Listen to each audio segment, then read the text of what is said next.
What is up, everybody? Welcome back to the HVAC Uncensored podcast. You know, we always start off with those companies who show love to the show and they keep us going every week. Guys, if you missed the show, the special episode last week with my friends over at Company Cam, check this out. The only app every HVAC company needs, Company Cam, makes it dead simple to communicate, document, and problem solve with your technicians no matter where you are. Company Cam brings documentation, communication, and liability protection together in one simple, easy to use app for you and your entire team. Take unlimited photos and videos, share custom reports, create flawless before and afters, and even communicate and share progress with property owners with galleries and project timelines, all from your smartphone. Company Cam is the only app that every HVAC company needs. Has Goes right into CRM's extensions. It works with most of them, except for a few. But guys, check it out at companycam.com/ HVAC Uncensored. Go get a free 14-day trial. And if you like it, just for being a part of HVAC Uncensored Nation, you will get 50% off of your first 2 months. Don't say I never did anything for you. All right? Company Cam, go check them out. Next is going to be my friends over at Yellow Jacket. As most of you know, I'm a second generation HVAC tech, 20 plus years in the trade, but I always think back to those days working with my dad that I cherish so much. My dad always said your tools are an extension of yourself. If you buy quality tools and you take care of them, they'll take care of you. Most of the time, you only have to buy them once. Well, that brand I think back to is Yellow Jacket. They've been making quality products for 70 years and counting, making them right here in the US of A, not sending it overseas. If you're looking for quality tools you can depend on to get the job done, then look no further than our friends over at Yellow Jacket. Yellow Jacket has been trusted by my family for generations, and we don't stop. We don't plan on stopping now. Remember, 70 years of expertise built into every tool.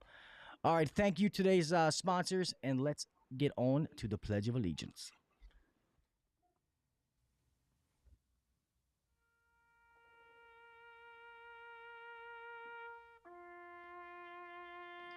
I pledge allegiance to the flag of the United States of America and to the republic for which it stands, one nation under God, indivisible, with liberty and justice for all. God bless the United States, and thank you to all those men and women who defend it.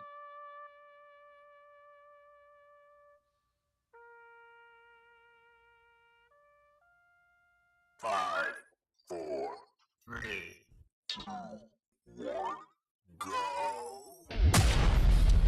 Welcome to the #1 rated HVAC podcast. If you're looking to grow in the HVAC industry, then you're in the right spot. Blue collar people talking about blue collar shit. Let's get better together. So turn up the volume, buckle your seatbelt, and let's welcome your host, Gil KV Jr. What is up, everybody? What is up, everybody? Welcome back to HVAC Uncensored podcast. Hope you guys are having a great Wednesday night. Thank you for being here. Hello in the chat, Mr. Zeke, everything HVAC. I appreciate you guys. Guys, great show tonight, man, and it is a fan favorite, a show favorite. He's been on several times. It is always a blast when he's here. So, guys, if you can help put your hands together and welcome a show favorite, the one and only Uncle Pete Ramsey. How you doing, sir? Oh, I forgot to mute. Oh, sorry, I forgot to unmute you, Uncle Pete. My bad. What I said, chill, pill, Gil. How you doing? I'm good. It's good to see you again. It's been a little bit. Yeah, it has, man. It has, man. No, last time I was on, you had Kelly on. You guys were doing your thing as a team, and I like where you're taking things. I miss Kelly, of course, but I like what you're doing. Thank you very much. Yeah, it was definitely different. Losing Kelly, I mean, me and Kelly have been doing this since day one. So when you lose, it's kind of like losing your right arm. So, Yeah. I didn't know if I was going to keep going after that. I'll be honest. I thought maybe, hey, we had a good run. Let's call it a day. And I something about it made me keep doing it. And so far, so good. So, thank you. I appreciate that because it was different. That's for sure. Yeah. No, I hear you. Sometimes change is good. Sometimes you just got to dig deeper and get a little bit more focused and get something fresh out of it, repetition will take you so far, then it's time to recreate and reinvent, you know? No, that's for sure. And it's definitely, it's put, even though I did a lot of the behind the scenes stuff, when you have that other person to count on you, like, hey, it's Wednesday, it's such and such time, where you at, to hold you accountable. Yeah. When you don't have that person, you got to hold Yeah. yourself accountable, Yeah. I was thinking about my buddy, Dennis Homan over, he used to work for Carrier Distributor, and now he does mostly financial and mindset training, but he co-sponsors our mastermind groups, and I just can't imagine it without him. I get that 100%. Yeah. That's good. Yeah, we all got somebody. Hey, for everybody of you out there watching, if you haven't, been a fan of the show for a long time, or if you've been living under a rock and you don't know who Uncle Pete or Pete Ramsey is, I guess give them a brief overview. Let them know who Uncle Pete is. So yeah, I'm just an older version of you guys. I was a service tech, started with the U.S. Army Corps of Engineers way back in 1982. So that makes me old. I wasn't born yet. I know, right? But U.S. Army Corps of Engineers did that for many years. Became a service technician in the civilian world. Did that for several years. Started my company, heating and air conditioning company in North Carolina. Did that for about 10 years. And decided when I went through a divorce to sell the company. And so I did that and went to work for Lennox about 13 years, worked for Goodman for a little bit. Wasn't quite the same culture, but it was still fun. And now I teach. I work with other business owners. But I'm service tech at heart, but I've definitely been a salesperson. I teach sales. I've been a business owner. I coach business owners, and I've got the cuts. I've got the scars. And I know what it takes, and I just appreciate you guys out there that are, going through what I did. It's not easy. It's not for everybody. That's for sure. It's definitely not. And everybody out there watching, I've had several different people on the show that do similar things that Uncle Pete does. But I will tell you this, Uncle Pete is the only one that I back 100% to a T. And anybody who knows me and knows me personally knows that. If people ask me, he's the name that I recommend. Not saying some of the others aren't good and I'm not friends with them and they don't do good stuff. But if I had to recommend someone to you, 100% that I would feel 100% honest doing that. And I know that you would get what you're supposed to get. It would be Uncle Pete. So just so you all know that from the get-go. That's why he's been on the show 4 times. Thank you, Gil. Appreciate that. No, you're welcome. So let everybody know what you got going on now. I know Mr. Zeke's in here. He's involved in some of your stuff. Yeah. Zeke's a really good example.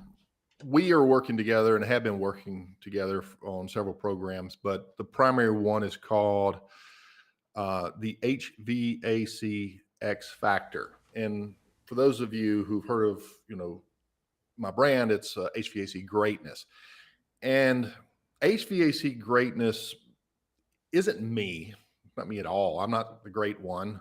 What it's about is you, the contractor, and how to allow your best qualities to bleed through so that your customer actually can get it. They can see that you're worth a little bit more money, right? They can see that you're worth waiting for.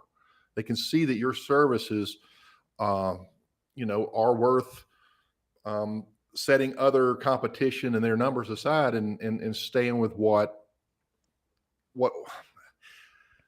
works. You've always heard the expression, you get what you pay for, but Grandpa said a long time ago, either way you go, you get your money's worth. And if you're working from a place of, good values of honesty and integrity, and you take pride in your work, if you're that kind of a person, then this is the kind of program that hopefully is designed to allow your customer to see that. And that's been the disconnect for so many people. So yeah, with Zeke and a few others, we started talking about that X factor. What is that thing that you have that your very best customers love? And what is it that we're missing? What can we work on?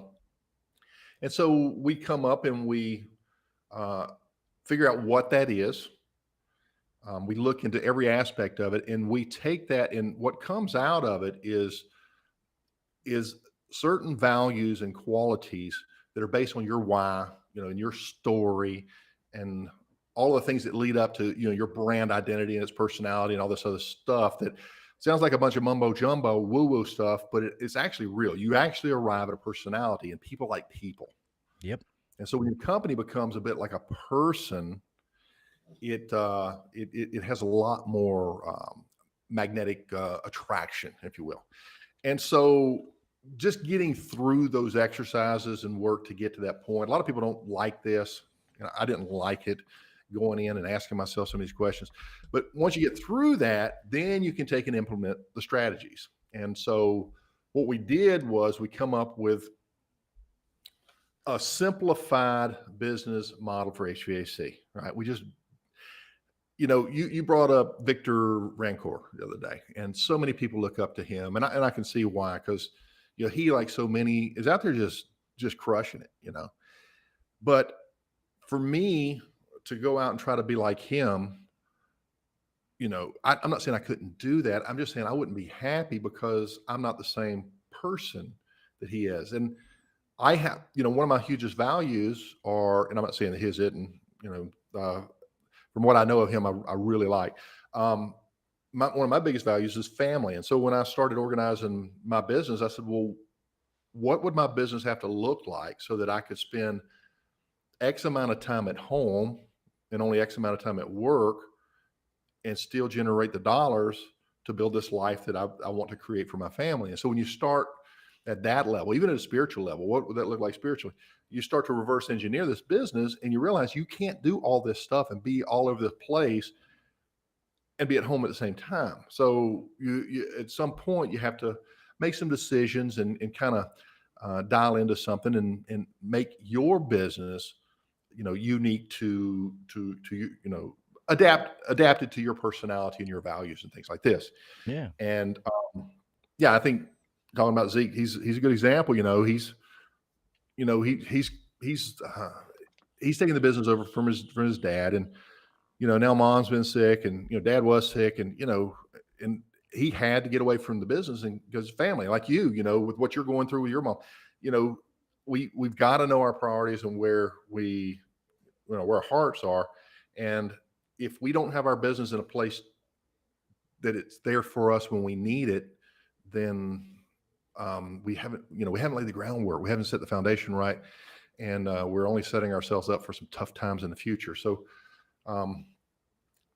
I detoured a little bit on that, but that's what the core values or the core pillars of the identity is about. We call it your unique power identity.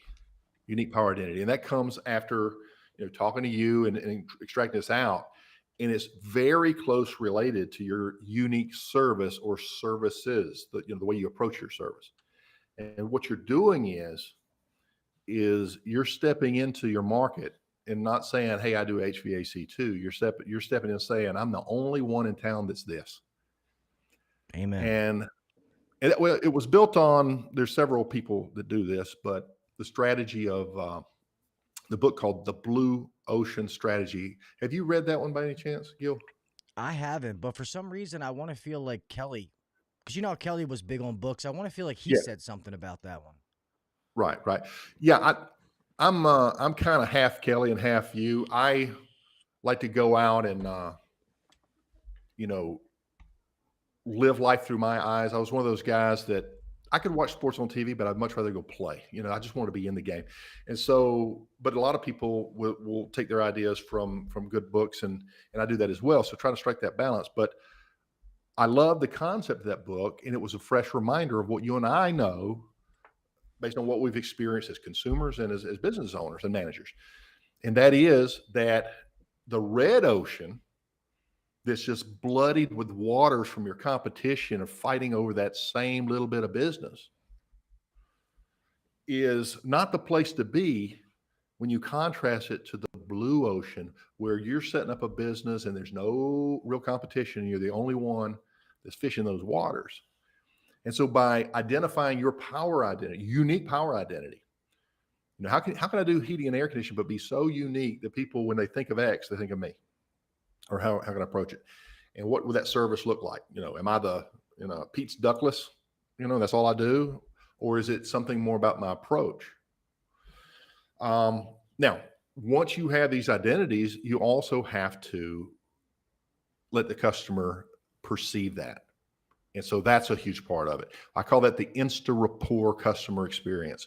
So that when you're in service techs, customer advisor, customer consultant, whatever, when you're in interacting, the customer's going, wow, this is different. Wow, this is great.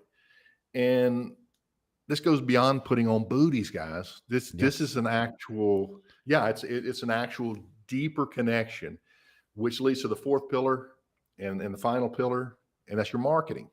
And it's called emotional marketing, because it's when you market to the emotion, it's then that you trigger a response or a reaction. And so those are the four pillars. But yeah, we go through the whole exercise, and I'll give you a real quick example. Now, this is all made up. So if I had to tell my story, and I'm looking at, okay, what's my story? What was my challenge? What was my why and all this other stuff? I dig into my past, and my true story was I was in the U.S. Army. I was in the Corps of Engineers, 52 Charlie, which is heating, air conditioning, refrigeration. And when I was in the military, they had SOPs, right? Standard operating procedures. And so when I go to work on a system, I had my book, I check this, check that, check that. When you're working on heating, air conditioning system there, you've got a very well-structured and thorough system, almost like a pilot getting ready to take off. Check, check, check, check. He does not trust that to just memory when he's getting ready to get up off the ground. And so when I came over into the civilian world, and this is just part of the story, right? I went to work for these contractors, and they basically threw me out there and said, go fix it. And as long as you come up to a solution that gets the equipment running, that's good enough. And so I realized that, the customers aren't really getting what they're paid for. The technicians are not really getting any satisfaction out of getting in there and doing a real good, thorough job. You know how it feels good to find troubleshoot and find that one problem, but it really feels good to step back away from the job and say, I did that. Look at that. Right. And so in the business, the reputation. So when I created my company, I thought, okay, I was an engineer in the Army, in heating and air. How about the comfort engineer? So from this, I can come up with an identity, right? And so the visual aspects and all the personality comes in later, but then I can tell my story that, I was in the Army, we did it right, come in the civilian world, they didn't. So I created a company that does it right. So here at the comfort engineer company, we do X. And so from this, you have to figure out, what is my unique marketing message? What is it that I can say that makes me different? And I'm going to steal Zeke's here, because Zeke and I went through this, because he's got a very meticulous diagnosis system that goes beyond just what's broke. I mean, he's looking around. He's proactively bringing things to their attention, saying, this is running, maybe running for a while, but I'm here to tell you, it's not 100% anymore, and it is starting to go, it's starting to show wear. And so we're putting this over in our concern category, right? And we're watching it, unless you want to take care of that while we're here, this type of thing, right? And so he has this, and he has it on his maintenance program. So when he markets, he says it this way, and I have to go back and read it. He says, why settle for an HVAC contractor when you can have a professional comfort advisor? JC Warner, a different kind of comfort company. And so he's created his blue ocean, not by saying being a non-heating air, but being a cut above everybody else. And so when all of this is communicated, it's very, very powerful. It is. That's the overall concept. Yes, sir. No, that's great. And I know what he does, because we are similar as far as how we do things. And I agree with everything you said 100%. Obviously, it all makes sense. Like at Beltway, we set ourselves apart as far as that we are very thorough as far as what we do. Respect people's time. We go in, like when you say about booties and stuff like that, that should be necessary. That doesn't make you better than somebody else. That doesn't kind of set a standard. everybody should be doing those little things regardless. But we're the same way as far as the system that we do. We go in, everybody does the same thing on every call, every time. So it's consistency that the customer can expect. When we do a maintenance, I don't care if it's Tom, Dick, Harry, Sam, whatever their names are, they're doing the same process every time, going through the same thing, and how they present it to the customers. So I love hearing when the customers say, nobody's ever done that before. We try to Me too. educate the customer, educate Me too. them, present them options to some solutions. Some problems they didn't even know they had. We give them solutions and then they choose what they want to do. I don't, it's not about dollars and cents. Well, it is about dollars and cents, but not to the customer. We just provide options, they choose, and then that's whatever we do. And that's why technicians love to work for us, because I truly believe that, in that they can make revenue and generate revenue, but still be home for dinner at night, where they can do that 3-4 calls and make money and still be home. Yeah, I love that. Yeah, if family is part of your values, that's so important. But that consistency that you mentioned is why franchises are the preferred option when people go out and eat, or they get their oil changed, or whatever, because they're looking for that consistency that you just described to a T. Now, here's the funny thing. When you break out your nitrogen and you purge the line set while you're brazing in the line set, what have you, ensuring that there's no People carbon soot building up. Well, I hear. And when you take this stuff that you do and you try to explain it to the customer, they don't get that. They don't get that. Right. Here's what they get. They get that when the other truck pulled up in the driveway, they had all these papers shoved up on the top of the dash. But when your truck pulled up, there was none. In fact, your wrap was clean. There's some armor on the tires. You open up the truck, all the junk wasn't in there, or your uniform. So they perceive your quality differently. And this is what the whole thing about HVAC Greatness was about, is the point at which the company meets the customer and that value is transferred and perceived, and everything that goes into that, right? And so, last year we did the consultative service call program, and it was all about doing the service tech through this. This year, in fact, next week, we're going to be doing a sales process, but it's more advanced. I initially called this the HVAC Consultative Sales Program, but it's much more than consultative. And let's see if you are familiar with these concepts, Gills. I'm willing to bet you are. But when you consult and you're analyzing somebody's home structure, their personal and family preferences and needs, all the opportunities for improvement, all these different things, you're focusing on the consultation to the logical mind, the prefrontal cortex. I'll get it right here in a minute. But the funny thing is, and I remember Zig Ziglar said this, he said, people buy for emotional reasons, and then they justify those purchases for logical reasons. Have you heard that concept too? Yep. So you got to do the logic, but what we wanted to do is temper that with the emotional influence. Much of this is based on a book called The 7 Triggers to Yes. Let me back up. The 7 Emotional Triggers to Yes. And so we built within this particular program, and you guys should be doing it in everything, in your marketing, everything else. When you're communicating to your customers have natural buying preferences. And there are 7 different categories where people emotionally buy. Now, here's how it works. I'm going to go a little scientific here. There's a little almond-sized gland inside of your brain. It's called the amygdala. And all external stimuli, whether they're seeing something or they're hearing you talk or whatever, it comes through that little walnut or little almond-sized gland, and it goes one of 2 ways. It goes to the prefrontal cortex, and we start thinking logically. Oh yeah, that's a good idea. I need to think about that. or it passes through to the subconscious, and that's the emotional mind, and the decision is already made.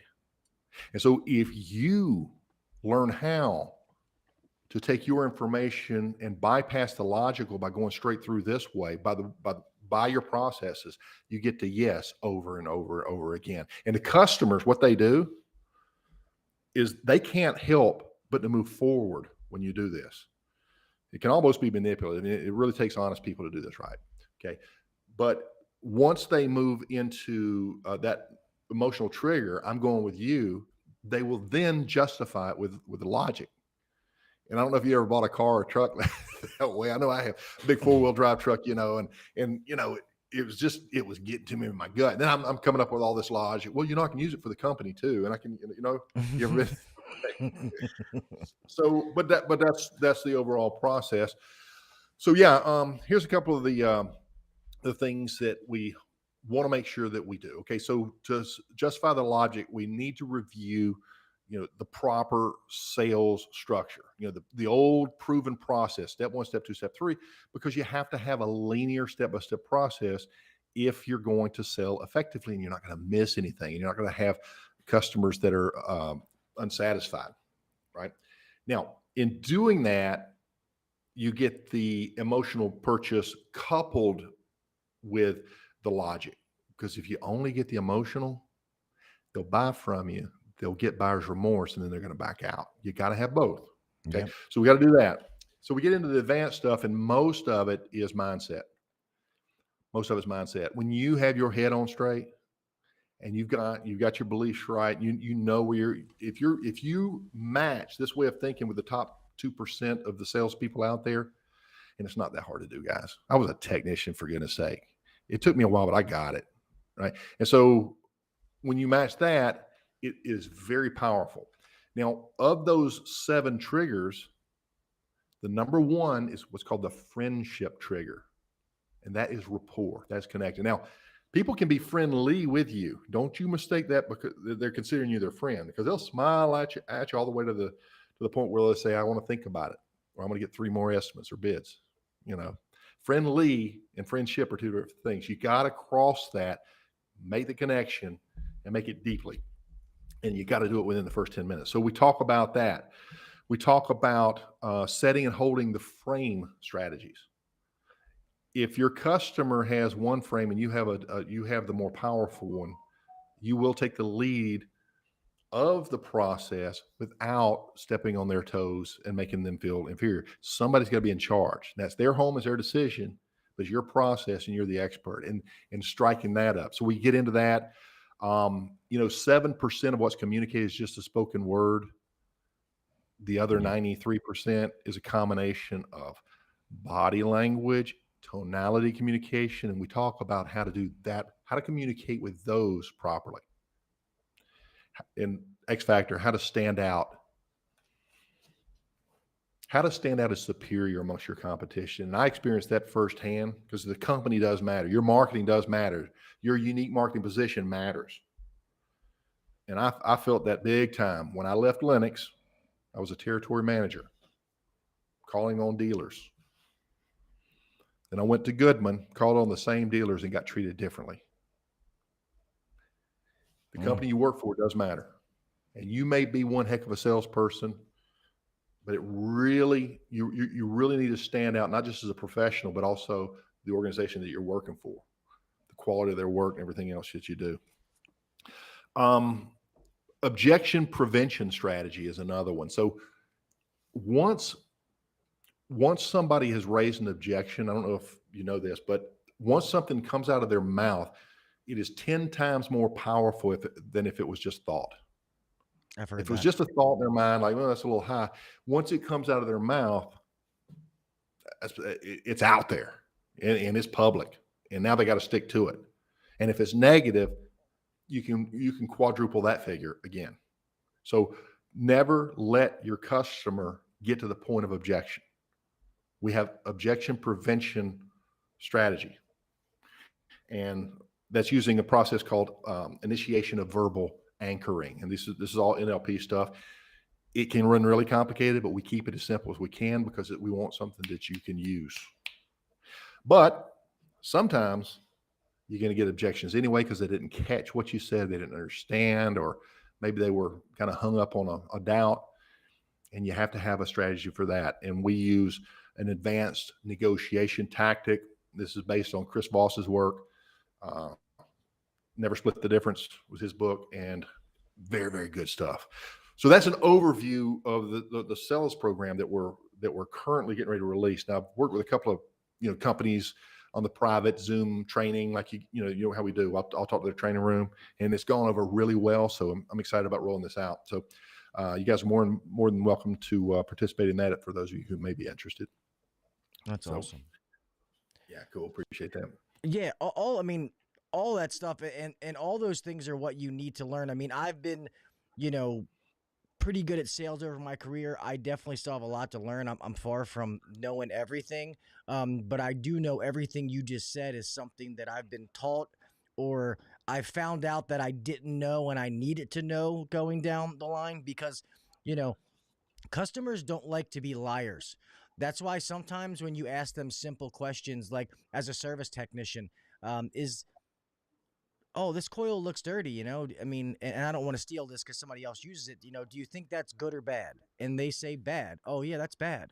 And you got them involved. And then when you bring that back to the table and, oh, we're going to clean that coil today. Oh, well, that's a lot of money. Well, Mrs. Smith, I mean, when I showed it to you, didn't you agree it was bad?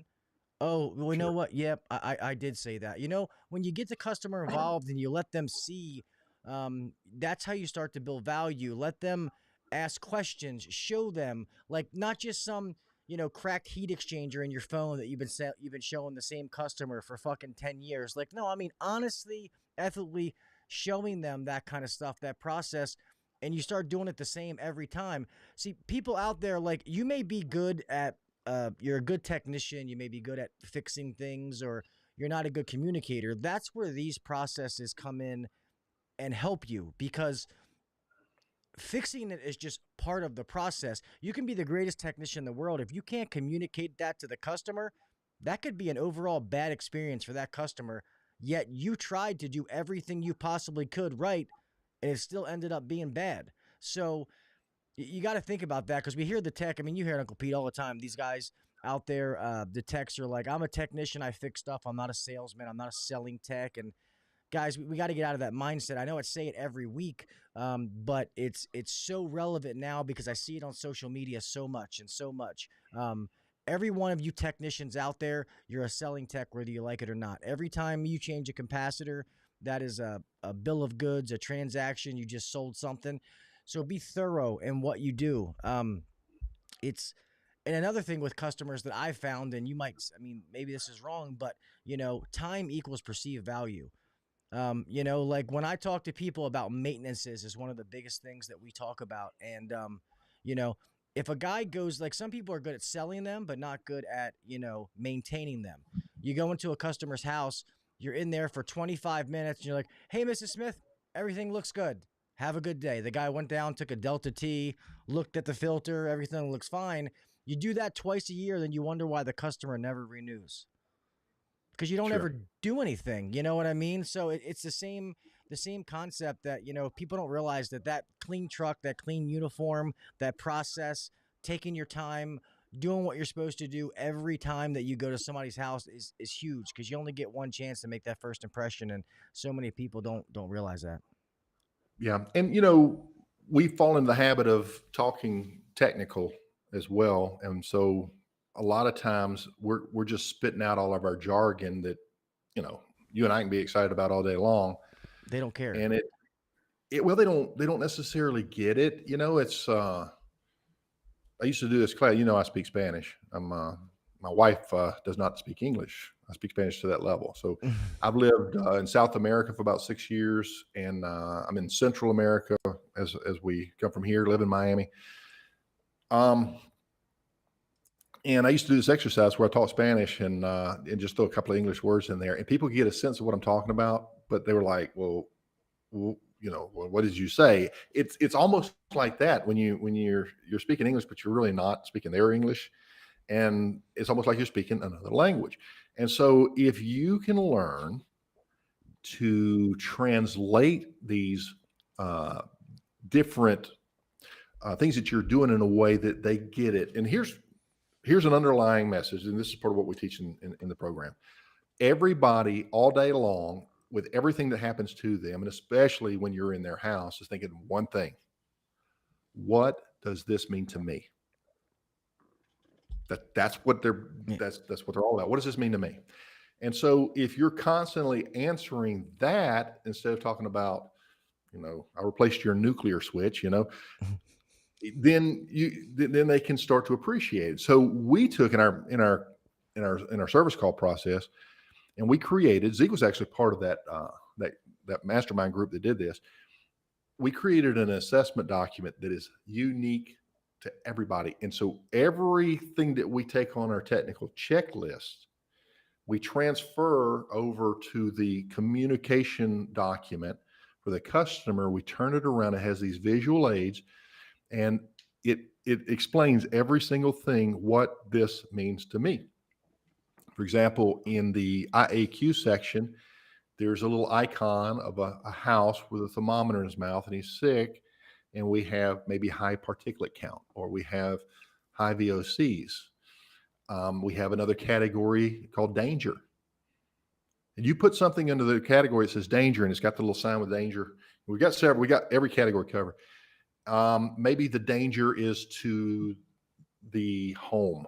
That could be an overflow drain pan situation where we may just ruin the ceiling. That's dangerous. Dangerous to the home. One may be to the equipment. Light and surge protection is a good one, where, if your equipment's at risk, the utility companies get away with murder, and this equipment, it is vulnerable right now without this. And what may be dangerous to the occupants, the people who live there. And you think of carbon monoxide detection and keeping a good ground on the equipment, things like that. So when you start to drop it in these little boxes and you just lay it out there and look at it from that perspective, now your greatness is bleeding through, your value is bleeding through. Everything that you just described, Gil, perfectly, is all of a sudden, hey, I get that. Now you're talking my language. And so that's the goal. And that, as well as all the subconscious stuff that we try to teach our guys to do naturally. And you just add it to who you are when you interact with your customer, so that it's genuine. And next thing you know, the customers don't go into, okay, I need this broken down. They go the other way. They go, I want the deluxe package, everything that it includes. And I don't need to understand every component. I want that package because it fits my buying style. Maybe my buying style is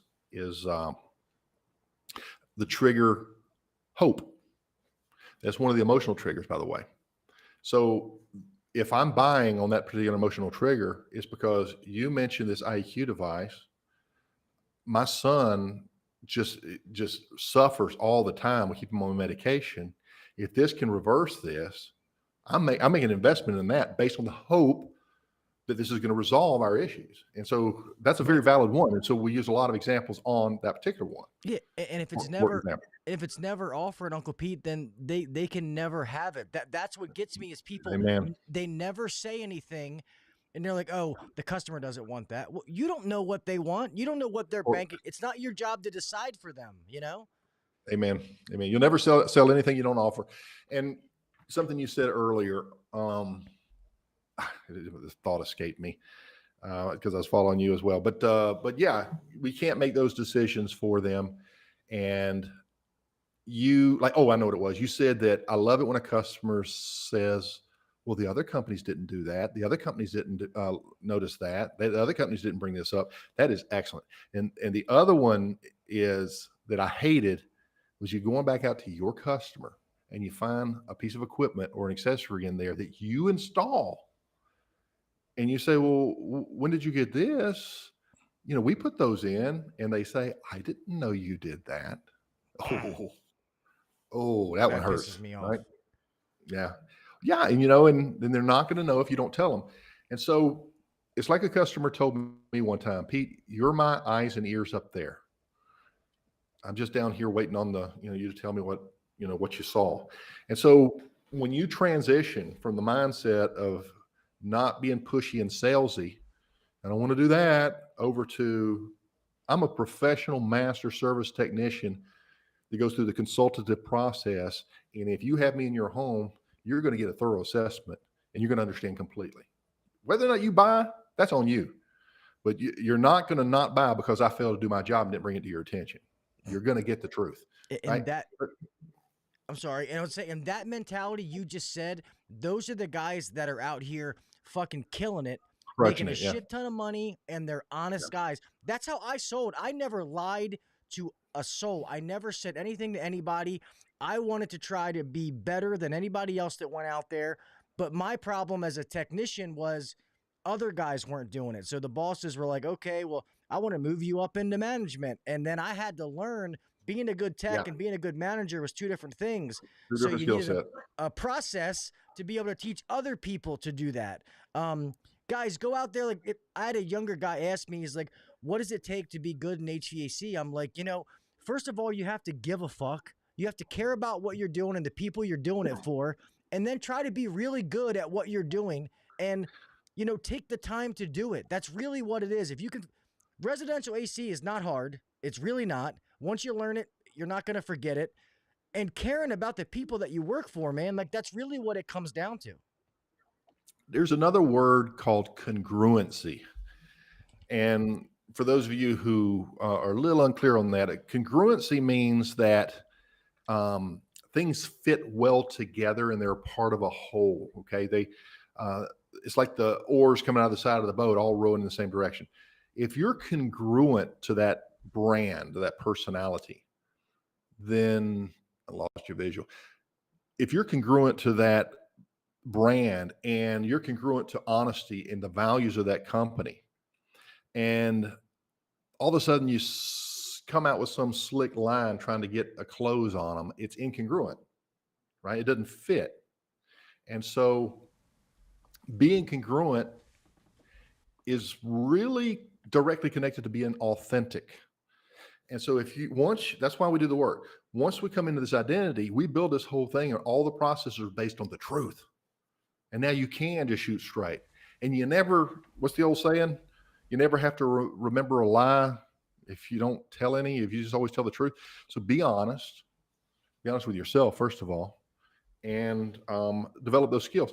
And so, yeah, to your point, Gil, where your competency is not in question. If your management said, if this guy can get his stuff together to a superior level in this area, I'm willing to bet he can do it in this other as well. And so you went through that transition, then you develop business management skill set, and you've got to be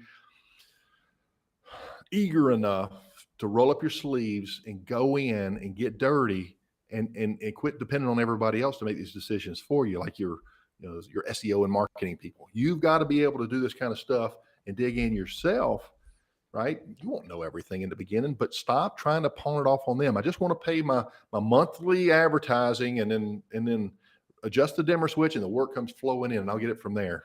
The world don't work that way, guys. And business management, entrepreneurship, they require their own skill sets. And by the way, entrepreneurial is different than self-employment. The employee mindset, where accountability is exterior, goes away when it's self-employment. Now I don't have to report to anybody. When I was self-employed, heck, I'd sit at home sometimes. If there wasn't nothing to do, I'd just chill, sleep in, go play basketball, right? But when you go over to business management, now you're accountable to your business, to your employees, to your customers, and it goes to another level. And so the source of the accountability shifts. So instead of the boss telling you what to do, now you have to build that within yourself as you go through this transition. And that will teach you the self-discipline and the structure that you need in order to be successful. But it's a lot easier. That's why we do it this way. It's a lot easier. Instead of trying to be, a Victor Rancor or, a Gil or a Kelly or a Pete or whatever, you need to be the better version of you. And you got to discover what that is. You need to know your strengths, but don't you dare just play to your strengths and forget your weaknesses. You got to work on those weaknesses, but in a way that it fits who you are. And bam, you'll discover I'm enjoying this again. Yeah. And that's huge. Yeah. Yeah, it is huge. And it's, and we see it so much that a lot of guys that are good technicians want to become business owners, and that's great. I get it. That's the dream of a lot of people. I'm not saying that they shouldn't want to do that, but they also need to know that you can be the best technician in the world and be the worst business owner. It's two different skill Amen. sets, you know. So that's what a lot of you out there know, and I know I say it a lot, but it's the truth, and I don't say that to scare people away. I just want you to know what you're getting yourself into. I had a guy was like, you know, I was good at install, and now I'm learning some service because I eventually want to own my own business. I'm like, well, that's great because you want to know the technical side if you're going to be on your own, but learn some business stuff too before you go out on your own because that's a big part of it. So it's everybody thinks I'll work for myself, I'll make $200,000 a year. This is going to be great. That's just not always real. What do they call that? Lottery syndrome. Yeah, yeah, Yeah, where poor people who are poor all their lives win the lottery, and 3 years later they're broke again. So if you're going to learn how to manage yourself and manage money, you kind of build and reinforce these different beliefs and disciplines and strategies and such, and ultimately you can grow into this in a comfortable way as opposed to throwing yourself out there and you know sink or swim, which I did. And I don't know how I swam, but I somehow made it because I made a lot of mistakes, guys. I lost my butt a lot of years, But the one thing that we did get well is I got help. I knew Ron Smith. I told you that. Went to his class. I knew Steve Howard. I knew Ron Collier. I knew, a lot of these big names, and learned from these guys. It was very humbling. Tried what with me what worked and what didn't, and a lot of stuff they said that should work didn't, and didn't work well for us. Some of it not initially because we just didn't give it its due attention and time, but a lot of times just because it wasn't a good fit for us. Maybe it would work in his world, but it didn't work in ours. But for the most part, those guys knew their stuff. But that's when the big transition happened. And the thing that we got good at, and that's the thing I focus on today. Everybody says, Pete, what's your niche? My niche is where your company meets the customers and the customers go, holy crap, what a difference. This is my guy. This is my sale. This is my company. That's where it's at. And a good rap will get their attention, but you got to have the rest of it. It's got to be congruent. It all has to fit, because once you, to Gil's point, once you become inconsistent in some aspect of the way you appear, you become ingenuine in their mindset or in their perception. And now I don't know if I can trust you. Right. Exactly. And for one, you don't want to work for somebody you can't trust, and people don't buy from somebody they can't trust. So nothing about that trait is going to be good for you in life. So I just, two things I hate in this world are thieves and liars. I can work with a lot of people. Everybody makes mistakes. I tell the young guys that work for us, I said, I've made a shit ton more mistakes than you have. So, that's what the older guys, like my dad and all those guys, used to tell me. They're like, they used to call me Little Gil, and they're like, Gil, you can't make any more mistakes, or you can't make any mistake that I haven't already made and made worse. So it lets people know that it's okay to make mistakes. Just don't keep making the same ones. But, a liar, you can't trust somebody. That's something. Yeah. Zeke said, perception is reality. And that's true. And I really, not to veer off here, but I respect your opinion. You know that. So I want your opinion on this. I have some shows coming up later on the podcast where it's getting huge in our industry. Is this, venture capitalist stuff, all these people coming in, going to these small owners who may be struggling, or they're not getting where they want to go as fast as they want to be there. And they're coming in saying, well, I can help you get there, but I'm going to take, this is my piece of the pie. You know what I mean? Like, without going in too deep, I mean, how do you feel about those situations? Well, I was in business during the consolidation years. And what happened was corporate America started buying up heating and air conditioning companies and consolidating them under a single umbrella. That's where ARS came from, American Residential System Services, I think, Service Experts. That's where that came from, and a host of others. I know the utility company started buying them up in Canada, and ultimately, what happened was a whole lot of money was spent, and a whole lot of businesses went under. And the reason is they went and they got their business degrees and their marketing degrees and everything else, and they thought that they could run a business as complex as ours. And the truth of the matter is, most could not. In fact, a lot of you guys that have been in the business 20 years or so, you've been out there doing your thing, you've internalized things that if you could just get organized into a manual and sell it, you'd be rich. But the information gap that needs to be bridged between what it takes to be successful in this business and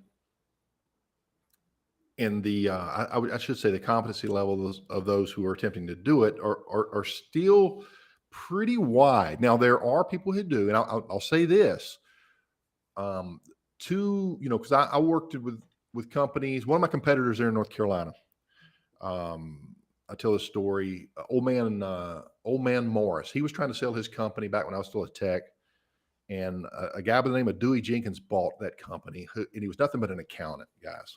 Knew nothing about heating and air.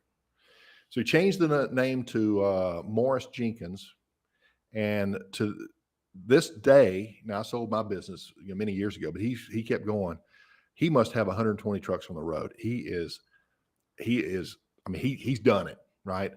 But it was a painful journey in which he wore that business hat. He went out, he watched, he was up to his elbows doing all of this stuff. But the corporate types want to sit back and put in systems and not do anything. And that's part of it. Well, that's not all of it. That's just my opinion on this. Another one was, oh gosh, what's the guy down there in Naples? No, Naples, Florida. There's an accountant down there. I forget his name. And he bought a business, crushed it. So these are guys that knew the numbers.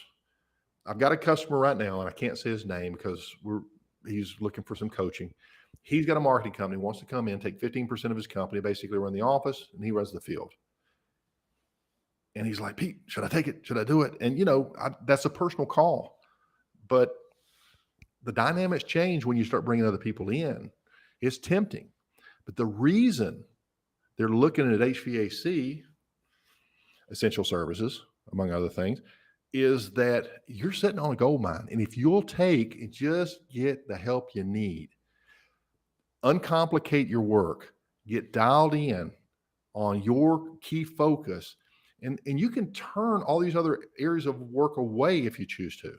Don't try to be everything to everybody. Really get dialed in, and now you can bring in people and train them yourselves. You're going to have to, because the workforce is being depleted. You can hire people based on the right characteristics and your shared values, which means they naturally fit, and you know how to test for that, and they have the aptitude, and train them, bring them along. But keep that training very specialized, and they'll learn quickly and they'll be productive quickly. Easier said than done, but that's the way I would do it today. The world's changing, but I'm sure some of those companies are going to do that. They're going to come in, they're going to be successful. But from what I've seen, when history repeats itself, or it tends to, or what they say, it may not repeat itself, but it rhymes. Yeah. We can expect a lot of, I think a lot of hype, and when the rubber meets the road, I don't know if it'll get the traction that it's saying it will. Yeah, because you 100% right. They can't replace us, and they know that we're a gold mine. They want their piece. They want to find their way in, and I get it. I know that venture capitalists venture money can be good in certain situations, and I know some people will be successful. So I'm not saying it, but I guess it scares me because, hearing some of the stories that I hear from that happen to different people, and I know you some's bullshit, some's not. You kind of take a fraction of it.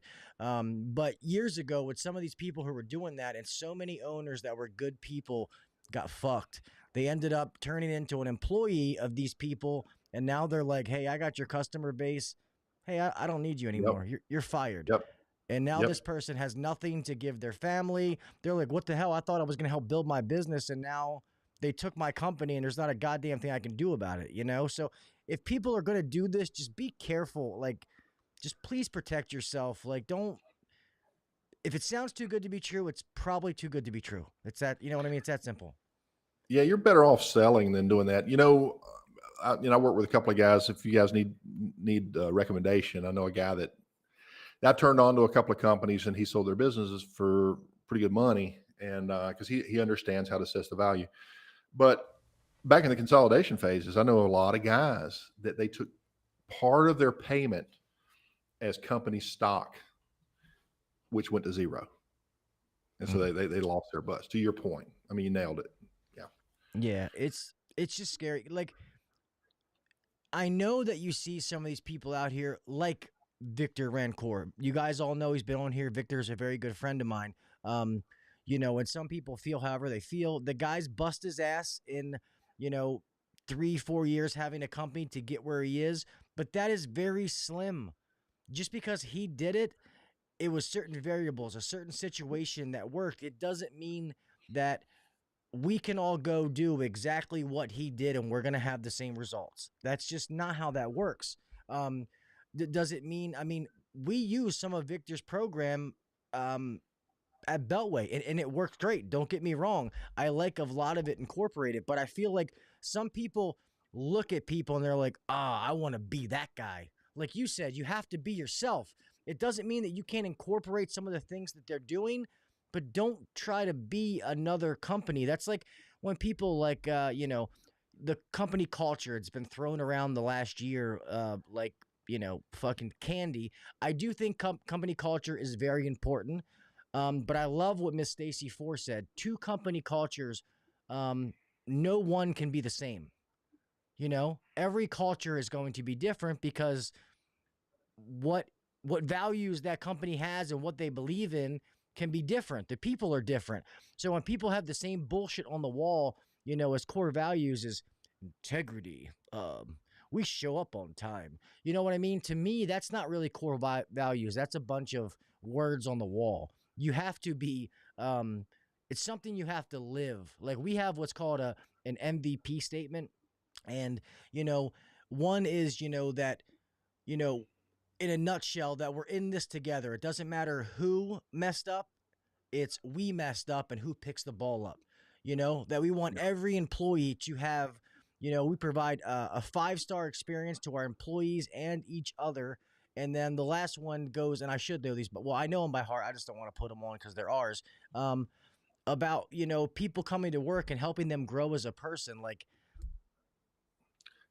I love that. Yeah. Yeah, I love that. And I think Zeke said, little nuggets from training in the comments there.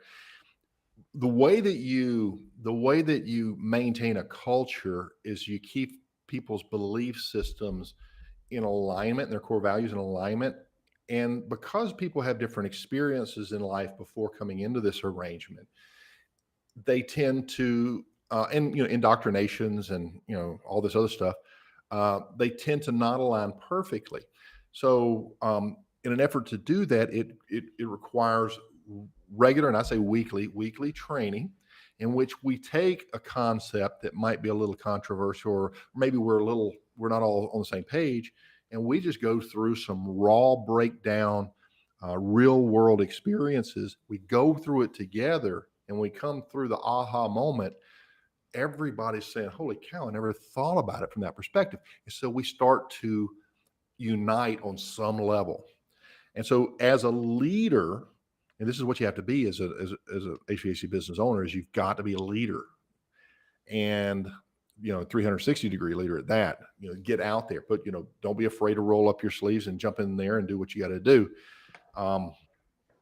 But by being that leader, it has a heavy influence on everybody around you, and it allows you to be in control of the culture, as opposed to leaving the guy with 10 years experience over there, who basically is Jekyll and Hyde. You don't know it because you left the room and the other personality comes out. That becomes your culture, and you have no control over that. So if you want to be in control, be responsible, Yeah. and if Well, you want to be responsible, be present. well, and it's one thing that I tell everybody that's true, like the comment I made earlier about being a good, like I was a good technician. I was good at sales. I had those, couple $1 million years, which I know people do way more than that. I'm just giving them my personal experiences. But when I got into management, my first thing was like, oh, I'm going to get to be the boss, because I said to my owner back then when I first met him, he said, what is your goals in this industry? And I said, I want to sit in your chair. And he looked at me funny and he was like, what do you really want to do? I was like, I want to sit in your chair. Like, that's what I want to do. Yeah. And he just kind of laughed. And I always thought like, oh, I'm going to get to be the boss and I'm going to be able to, tell people about, I'm going to have that authority, but really that is nothing. As I've grown to be like a manager and run a company, I realize that now, yes, they work for me in a way, but really I work for them. If I'm good at my job, it means that I am providing them with everything that they need to be successful, whether it's training, resources, equipment, trucks, whatever it is. And when I really learned that, I think I really started to develop true management skills, that servant mentality. And it took a little Yeah. bit to learn. I read this somewhere. Be the boss that you never had but always wanted. And And that's what I that tell takes everybody. that takes service. Yeah, you got to be out there serving, helping. One of the guys in our mastermind groups, he owns a business up in Minnesota. If his guys call for help, he'll be in that truck, heading out there after hours to go help. But if they need him, he's there. And that doesn't come naturally for a lot of people. It has to be ingrained, and sometimes you have to revisit and get clarity on who you are, what you're about. Because if I ask you who you are, where do you see yourselves in 5 years, and where these type of questions, most people can't answer that, but the high achievers, they can. They know exactly where they want to be. And if I ask you today how you treated your employees last week, and you explain that to me, and how you treated your customers last week, and then I come back and ask you, okay, how would the best version of you have treated your customers, have treated your employees?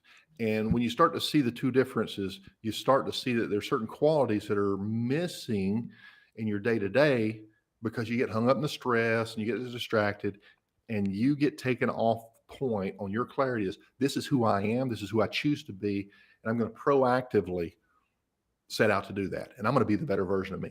And so this is all mindset, woo-woo, whatever, but it is genuine. It's the real deal. And if you're not using some of these skills, some of these basic tools, you're denying yourself of a rich life that you could be enjoying, not just for you, but for your employees, your family, and all those who depend on you. So the self-work is important, but again, if you want to be a better boss, start by being a better self, a better person, being in touch with yourself. Yeah.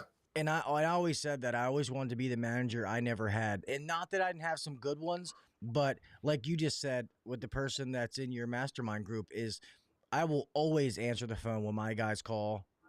If I have to go out there, I will be there, because I remember being out late at night and calling and getting no answer and feeling alone and not knowing what to do in a situation. Should I do this? Should I do that? And just needing that guidance. So I will never, ever let that happen. One thing that we always say with our team, which Ryan, he's a young guy, but he's an amazing leader for being, 28 years old.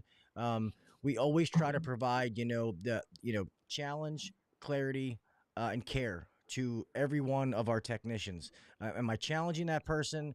Do they have clarity on exactly what I want them to do? And do I care for them? And it's amazing how when you simplify things like that, it really, really goes a long way. Yeah. And living in the future as opposed to in the past, because, forget about where you are today.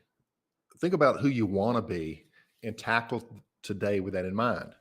And what that'll do is it'll keep you moving ahead. So this all sounds good, guys. Oh, you got to do this. Oh, you got to believe that. but you're going to hear this, you're going to go home, life's going to happen and you're going to forget about it. But when you schedule these things in your day, so I've got my three attributes that I want to be a regular part of my mindset going forward. And I put them in my alarm clock on my cell phone. And 3 times a day, the alarm goes off and it reminds me of these 3 characteristics that I need to be included in how I approach my day if I'm going to be that better version of myself. And so actually implementing these, being proactive is where it's at. And it's not that hard. All you got to do is start small. It can be as small as affirmations. I am the best service technician this nation has ever seen in their life, wherever you're starting. And before you know it, you say these things a few times, you start to realize you're walking a little taller and everything else. And so it's generally good to focus on the things that you're challenged with and look at that better version of where you want to be and start with your affirmations there. But there's other things, visualization, there's other things, appreciation, gratitude. These are little things that are just good routine things to include 5-10 minutes in the morning. And it just kind of sets the tone, right? It's not hard, but it is part of the structure of people who have their crap together. But if you're just going by the seat of your pants, if you get up this morning with no plan as where I'm going to be at the end of the day, guess what? You're not in control. Your subconscious mind is, and it's a spoiled brat, and it's going to take you where you don't want to go. And it could be drinking, it could be drugs, it could be gaming, it could be pornography, it could be anything that becomes these bad habits that the world is throwing at us. And all we really have to do is take charge of ourselves and say, no, that's not who I am. Right. And so these are the types of things that, you got to protect yourself because nobody else is going to do it.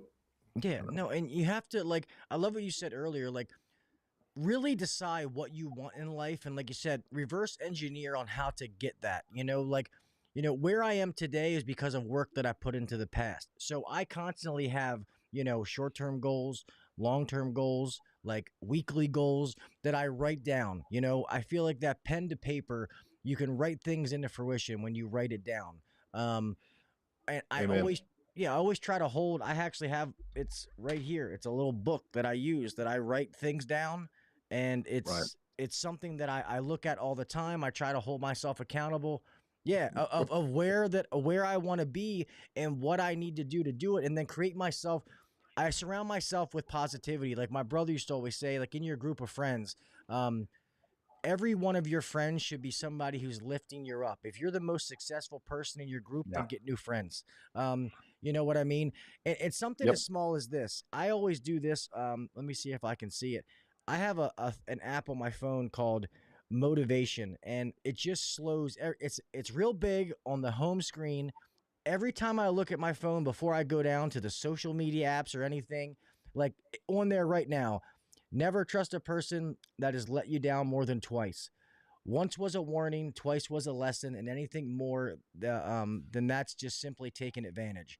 And it slowly gives you little things, and it just keeps giving me positivity as I go through the day. And it's funny how little things like that, it just changes your outlook on how you do things and how you go at things that you do when you change your mindset like that. It's crazy. Yeah.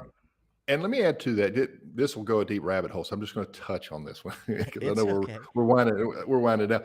But the concept you said, never trust anyone who let you down twice. So if you think of a person who promised to do something and just stood you up and didn't do it, or they promised not to do something anymore, but they did it anyway. They promised one thing and they lied. So basically they lie and they're liars and they let you down all the time. How would you feel about that person? And hypothetically you'd say, well, I wouldn't like that person very, very much. I wouldn't trust that person, to your point. And so if that's true about other people, how much more true is it about yourself? When you tell yourself you're going to do something and you let yourself down. When you tell yourself you're going to stop doing these things and you let yourself down. And so in order to clear that hurdle, it takes resetting and being accountable to yourself, and basically looking in the mirror one day and say, you know what, I have let you down too many times, and this is going to stop. And then ask yourself for forgiveness. I know this is woo-woo, but once you've done that, now you're not going to let yourself down anymore. And you're only going to do positive things. And my gosh, once you can start to trust yourself, you become confident in yourself. And once you become confident in yourself, that self-confidence rises to a level where you can do anything. But it's, you know, it's a process, and it takes steps. And so it is what it is. Again, woo-woo goes deep, but little strategies like that we can initiate, and it'll set the boat in the right direction. All we got to do is keep it on course at that point. Yeah, that's why I always try to admit positivity out there, Uncle Pete. When I'm in the group, I try to be positive to help somebody. It feels so much better to build somebody up than it is to tear them down. I love that. I love that. Yeah, we're just in that, somebody shares a picture of their work, and rather than giving them constructive criticism in a positive way, it's, oh, you piece of shit, you fucking suck, blah, blah, blah. Like, it's just, things don't have to be that way. When we're children, our entire self-perception is based on what adults say about us. You don't pay attention when I talk to you, whatever it is, right? And it affects us and carries us forward. So that's still very powerful to these days. But to approach it like you're doing, by building people up, that third party validation, that external opinion, is much more powerful than opinion of myself, because you see something in me that I don't even see in myself. It shouldn't be that way, but it is. So that's very powerful. And that's another great habit of a good leader, in my opinion. Well, yeah. Oh, thank you.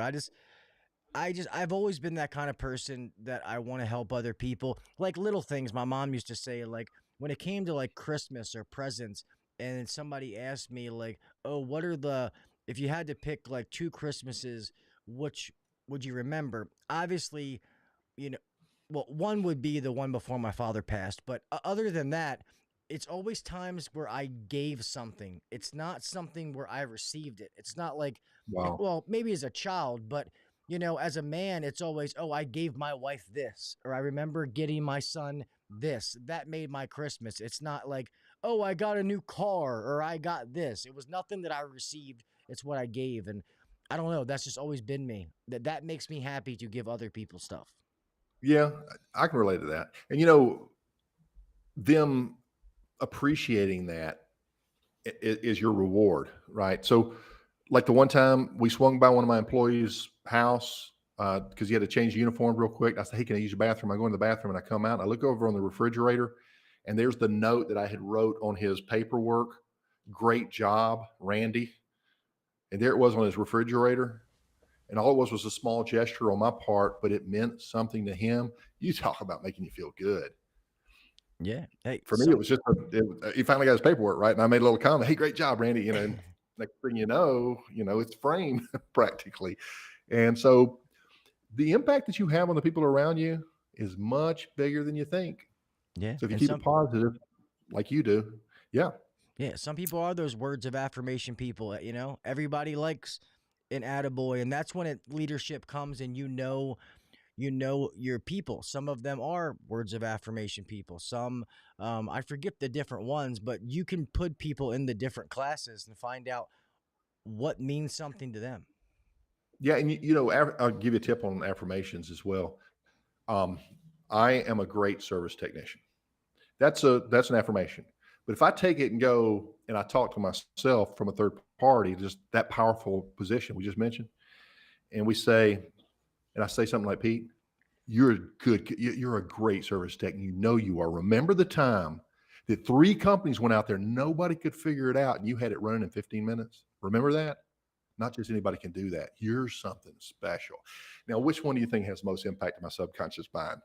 I am a great service technician, or something like this. So a lot of times you can just record a number of these examples of these type of affirmations with the third party, and play them in the morning, kind of get you psyched up. Really good before going on a sales call, right? Remind yourself of buddy, you go in with the right attitude and it's a whole different experience. You're bringing this energy in, and before you know it, your customer's loving you, and you get the sale, and you're like, wow, I wish I could feel that way every day.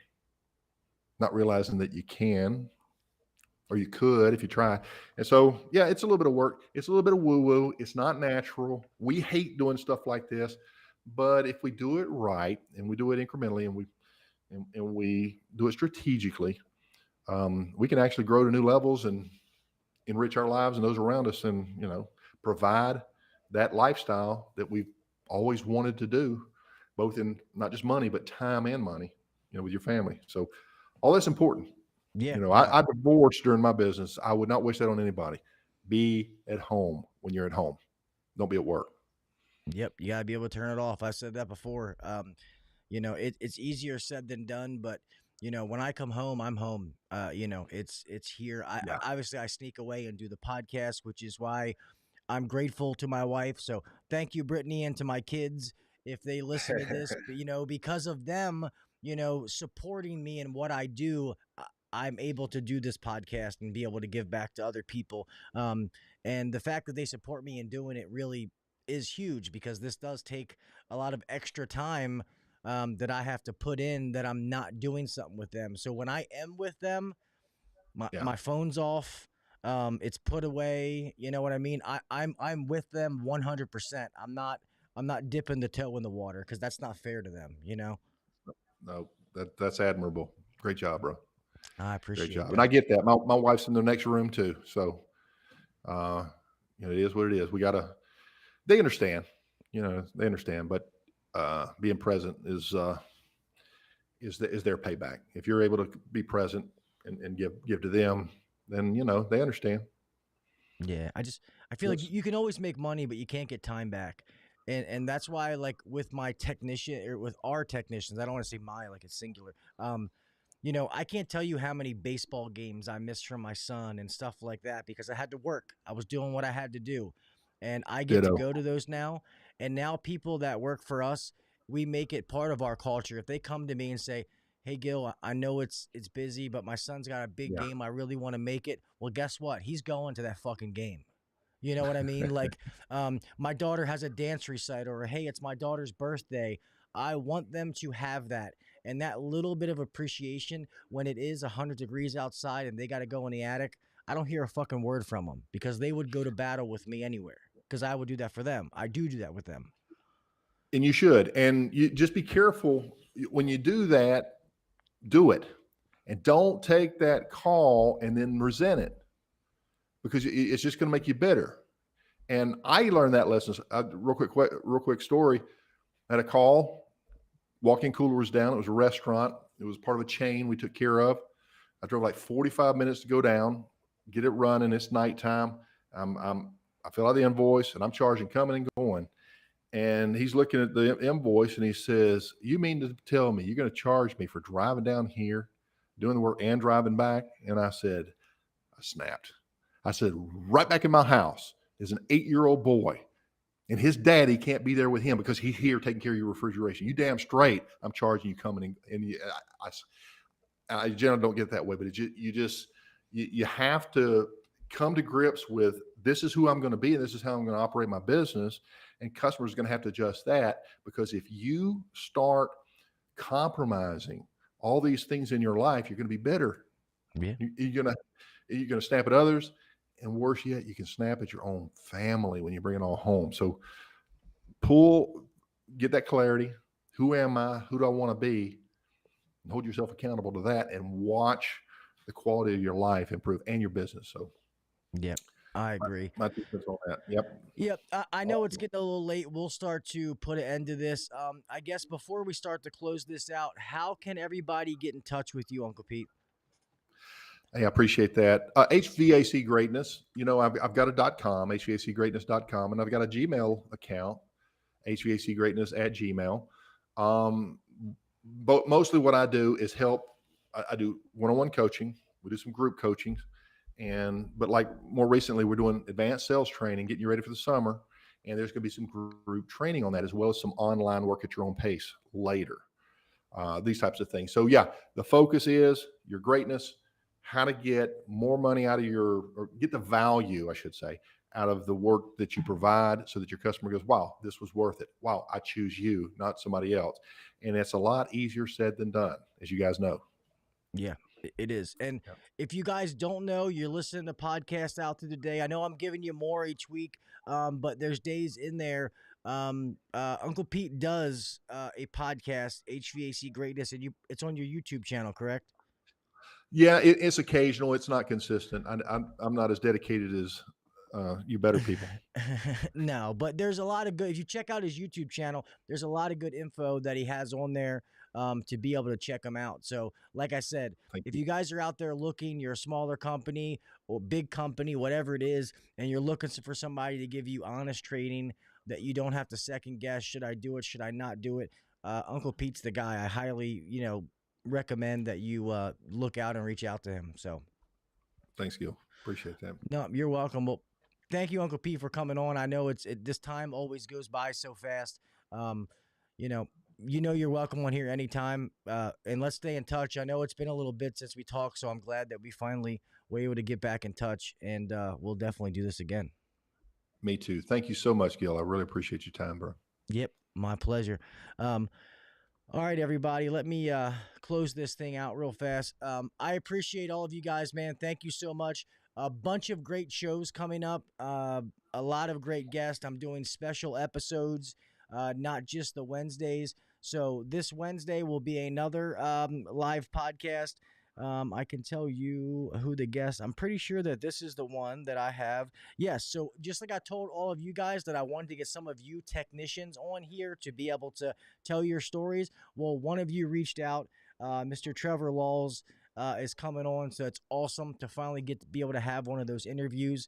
Somebody just worked their way up to the trade, so that's going to be a lot of fun. Remember, like this video, please comment. Let me know what you think. You guys can be in here live, and I will open up the the Titan text line brought to you by Yellow Jacket. You guys can call in, so just know that that's all here on the live shows. But yes, like, subscribe, comment wherever you are. This show goes to, Facebook and YouTube every time that I do it. Yeah, make sure you follow all the social media sites. I got to give all that little stuff in there because I do have a giveaway. I was going to get to it tonight, but this week I have some things that I want to give away, and I want to be able to give back to the loyal listeners. All right? So, guys, remember, be safe out there. Always make it home the same way you left. Just like we talked about, we all got somebody to make it home to. All right? Do the little things that set yourself apart, all right? Too many guys don't bitch about what somebody else is doing. Don't worry about what somebody else is doing. You only worry about yourself and keep doing those little things, putting in the work, being thorough, being dedicated, constantly learning, and you will set yourself apart from your colleagues, other companies, etc. Keep doing that, all right? I love you guys, man. I appreciate each and every one of you. And remember, if I can help you in any way, please reach out to me, HVACuncensored@gmail.com. I don't know everything. I'm far from a know-it-all, but fuck it. If I don't know the answer, then we'll learn it together. That's been my motto this whole time. Let's be better together. Let's learn it together. All right. Thank you guys, man. Stay safe out there. Thanks to Uncle Pete for coming on. Go check out Pete Ramsey, HVAC Greatness. And until next Wednesday or till next time, I'll talk with you mofos later. All right. Peace. Thanks for listening to the HVAC Uncensored podcast. Don't forget to check us out on Facebook and Instagram, or email us anytime at hvacuncensored@gmail.com. Now, get back to work. Shut this down. The views and opinions shared on the HVAC Uncensored podcast may not necessarily be the views and opinions of our sponsors